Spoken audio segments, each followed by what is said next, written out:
প্রিয় শিক্ষার্থী বন্ধুরা, আসসালামু আলাইকুম ওয়া রাহমাতুল্লাহ। এনএসএন একাডেমির পক্ষ থেকে তোমাদেরকে জানাই অভিনন্দন। এখন আমরা আলোচনা করব তোমাদের বাংলা বইয়ের তৃতীয় অধ্যায়ের চতুর্থ পরিচ্ছেদ নিয়ে। তো তৃতীয় অধ্যায়ের চতুর্থ পরিচ্ছেদটি হচ্ছে যে তোমাদের বাংলা বইয়ের 52 পৃষ্ঠা। তো চলো বন্ধুরা আমরা দেখি এই পরিচ্ছেদের মধ্যে কোন টপিক নিয়ে কথা বলা হয়েছে। তার মানে আমরা বুঝতে পেরেছি এই টপিকে বাক্য নিয়ে আলোচনা করা হবে। তো চলো বন্ধুরা আমরা শুরু করি। এখানে বলা হয়েছে নিচের বাক্যগুলো পড়ো এবং বাক্যগুলোতে সাধারণভাবে কি অর্থ প্রকাশ পাচ্ছে তা উল্লেখ করো। এই যে এখানে বলা হয়েছে যে এই বাক্যগুলো পড়ার পরে হচ্ছে যে এগুলাতে কি অর্থ প্রকাশ পেয়েছে সেটা উল্লেখ করার জন্য। আচ্ছা, তো আমরা দেখতে পাচ্ছি যে এখানে প্রথম বাক্যটিতে বলা হয়েছে আমি বাজারে যাচ্ছি। তারপরে দ্বিতীয় বাক্যটিতে বলা হয়েছে তুমি কোথায় যাচ্ছ। তৃতীয় বাক্যটিতে বলা হয়েছে যে তুমি বাজারে যাও।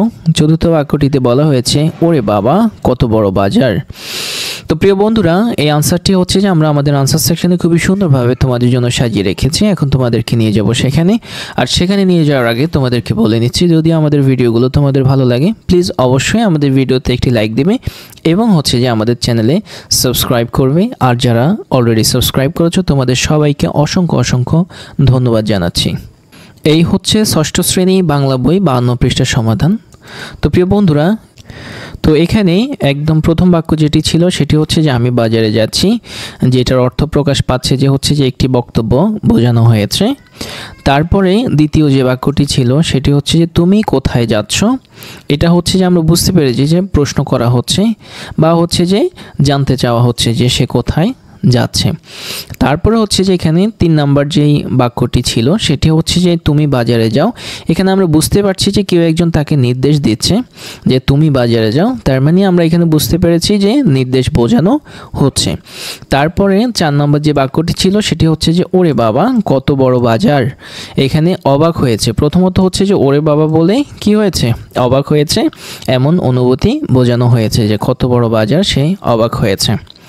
তো ডিয়ার স্টুডেন্টস, এটি ছিল হচ্ছে যে আমাদের 52 পৃষ্ঠার সমাধান। আশা করি তোমরা বুঝতে পেরেছো। আমরা দেখি 52 পৃষ্ঠার মধ্যে এরপরে কি বলা হয়েছে। তো আমরা এখানে এরপরে দেখতে পাচ্ছি যে এখানে বলা হয়েছে বিভিন্ন ধরনের বাক্য। তো এখন আমাদেরকে হচ্ছে যে বিভিন্ন ধরনের বাক্য নিয়ে এখানে বিশদভাবে আলোচনা করা হবে। এখানে বলা হয়েছে যে কোনো বাক্যই কোনো না কোনো অর্থ প্রকাশ করে। বেশিরভাগ বাক্যে সাধারণভাবে কোনো বিবরণ দেওয়া হয়। এছাড়া কোনো বাক্য দিয়ে আমরা প্রশ্ন বোঝাই, কোনো বাক্য দিয়ে আদেশ অনুরোধ বোঝাই এবং কোনো বাক্যের মধ্যে দিয়ে আমাদের বিষয় প্রকাশ পায়। বক্তব্য লক্ষ্য অনুযায়ী বাক্যকে 4 ভাগে ভাগ করা যায়। যেমন হচ্ছে নাম্বার 1, 1 নম্বরে হচ্ছে যে বিবৃতিবাচক বাক্য, যেটি হচ্ছে যে ইংরেজিতে আমরা জানি যে অ্যাসার্টিভ সেন্টেন্স, যেটি হচ্ছে যে সাধারণভাবে কোনো বিবরণ প্রকাশ পায় যেসব বাক্যে সেগুলোকে বিবৃতিবাচক বাক্য বলে। যেমন আগামীকাল স্কুলে একজন বিশেষ অতিথি আসবেন। আচ্ছা, এরপরে হচ্ছে যে 2 নম্বরে হচ্ছে যে প্রশ্নবাচক বাক্য, যেটি হচ্ছে যে ইংরেজিতে ইন্টারোগেটিভ সেন্টেন্স। তো এখানে বলা হয়েছে কারো কাছ থেকে কিছু জানার জন্য যেসব বাক্য বলা হয় বা লেখা হয় সেগুলোকে প্রশ্নবাচক বাক্য বলে। যেমন তুমি কি জানো কালকে আসবেন স্কুলে, এই যে প্রশ্ন করা হয়েছে এটি হচ্ছে যে প্রশ্নবাচক বাক্য। এরপরে 3 নম্বরে হচ্ছে যে আমাদের অনুজ্ঞাবাচক বাক্য, যেটি হচ্ছে যে ইংরেজিতে ইম্পারেটিভ সেন্টেন্স। আদেশ, নিষেধ, অনুরোধ, প্রার্থনা ইত্যাদি বোঝাতে অনুজ্ঞাবাচক বাক্য হয়। যেমন তোমরা সবাই কাল স্কুলে উপস্থিত থাকার চেষ্টা করো, এখানে নির্দেশ প্রদান করা হয়েছে। আচ্ছা, এরপরে সর্বশেষ যে বাক্যটি সেটি হচ্ছে যে আবেগবাচক বাক্য। এখানে বলা হয়েছে কোনো কিছু দেখে বা শুনে অবাক হয়ে যে ধরনের বাক্য তৈরি হয় সেগুলোকে আবেগ সূচক বাক্য বলে। যেমন হচ্ছে যে দারুণ, এই যে এখানে হচ্ছে যে আমাদের এক্সক্লেমেশন মার্কস দেয়া হয়েছে, আবেগ সূচক চিহ্ন দেয়া হয়েছে। তুমি সময় মতো আসতে পেরেছ, এই যে এখানে বলেছে দারুণ তুমি সময় মতো আসতে পেরেছ। সো ডিয়ার স্টুডেন্টস, এটি ছিল হচ্ছে যে তোমাদের 52 পৃষ্ঠার আলোচনা। আর আশা করি তোমরা বুঝতে পেরেছো। আমাদের সঙ্গে থাকার জন্য তোমাদেরকে অসংখ্য ধন্যবাদ। এখন আমরা আলোচনা করব তোমাদের বাংলা বইয়ের পৃষ্ঠা নং 53 নিয়ে। তো চলো বন্ধুরা আমরা দেখি পৃষ্ঠা নং 53-এর মধ্যে কি বলা হয়েছে। পৃষ্ঠা নং 53-এর একদম শুরুতে আমরা এখানে দেখতে পাচ্ছি যে এখানে বলা হয়েছে বিভিন্ন ধরনের বাক্য খুঁজি। এরপরে বলা হয়েছে সুখী মানুষ নাটকটি থেকে 4 ধরনের বাক্য খুঁজে বের করো। সুখী মানুষ নাটকটি থেকে 4 ধরনের বাক্য খুঁজে বের করতে 4 ধরনের কি কি? একটা হচ্ছে যে বিবৃতিমূলক বাক্য, আরেকটা হচ্ছে যে প্রশ্নবাচক বাক্য, আরেকটা হচ্ছে যে অনুজ্ঞাবাচক বাক্য, আর আরেকটি হচ্ছে যে আবেগবাচক বাক্য। এই 4 ধরনের বাক্য হচ্ছে যে সুখী মানুষ নাটকটি থেকে খুঁজে বের করার জন্য। সো প্রিয় বন্ধুরা, এটি হচ্ছে যে আমরা আমাদের আনসার সেকশনে খুবই সুন্দরভাবে তোমাদের জন্য সাজিয়ে রেখেছি। এখন তোমাদেরকে নিয়ে যাব সেখানে। আর সেখানে যাওয়ার আগে বলে নিচ্ছি, যদি আমাদের ক্লাসগুলো তোমাদের ভালো লাগে প্লিজ আমাদের ভিডিওতে একটি লাইক দিবে এবং হচ্ছে যে আমাদের চ্যানেলে সাবস্ক্রাইব করবে।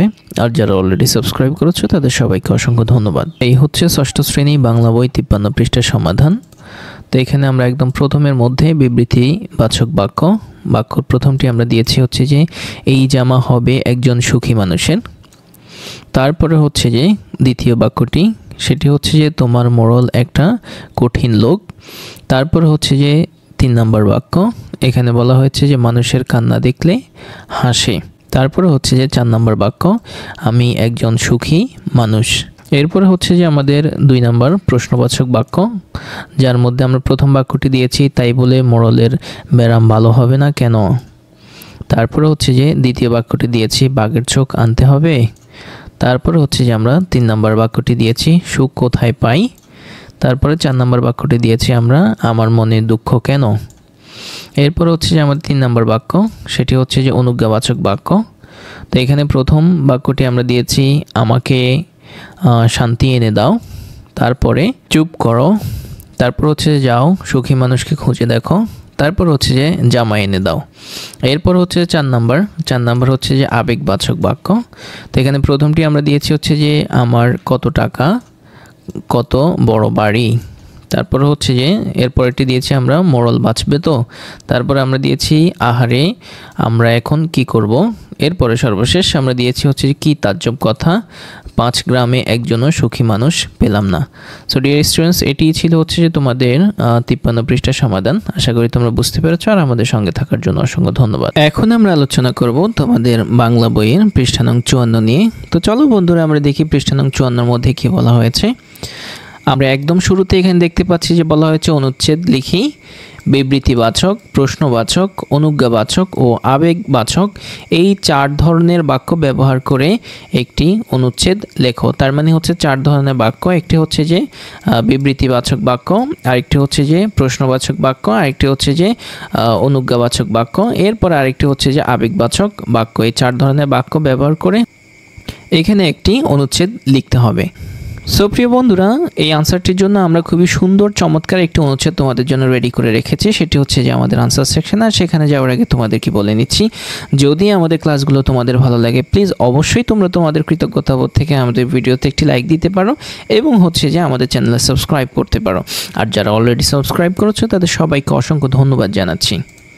এই হচ্ছে ষষ্ঠ শ্রেণী বাংলা বই 54 পৃষ্ঠার সমাধান। এখানে আমরা লিখেছি টুনটুনি বলল তবে দেখ তো দেখি, মানে টুনটুনি হচ্ছে যে তার ছানাদেরকে বলল তবে দেখ তো দেখি ওই তাল গাছটার ডালে গিয়ে বসতে পারিস কি না।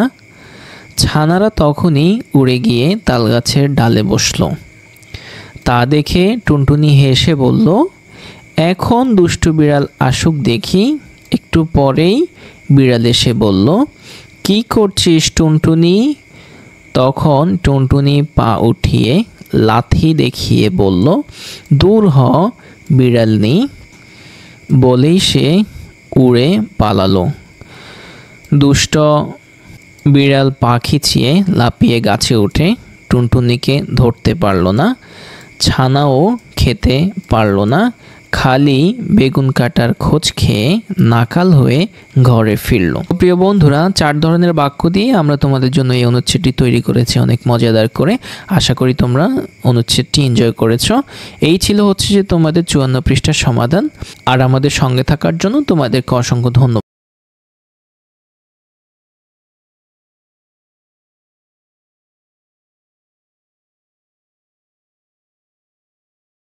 এখানে আমরা লিখেছি টুনটুনি বলল তবে দেখ তো দেখি, মানে টুনটুনি হচ্ছে যে তার ছানাদেরকে বলল, তবে দেখ তো দেখি ওই তালগাছটার ডালে গিয়ে বসতে পারিস কি না। ছানারা তখনই উড়ে গিয়ে তালগাছের ডালে বসলো। তা দেখে টুনটুনি হেসে বলল, এখন দুষ্টু বিড়াল আসুক দেখি। একটু পরেই বিড়াল এসে বলল, কি করছিস টুনটুনি? তখন টুনটুনি পা উঠিয়ে লাথি দেখিয়ে বলল, দূর হ বিড়ালনি, বলেই সে উড়ে পালালো। দুষ্ট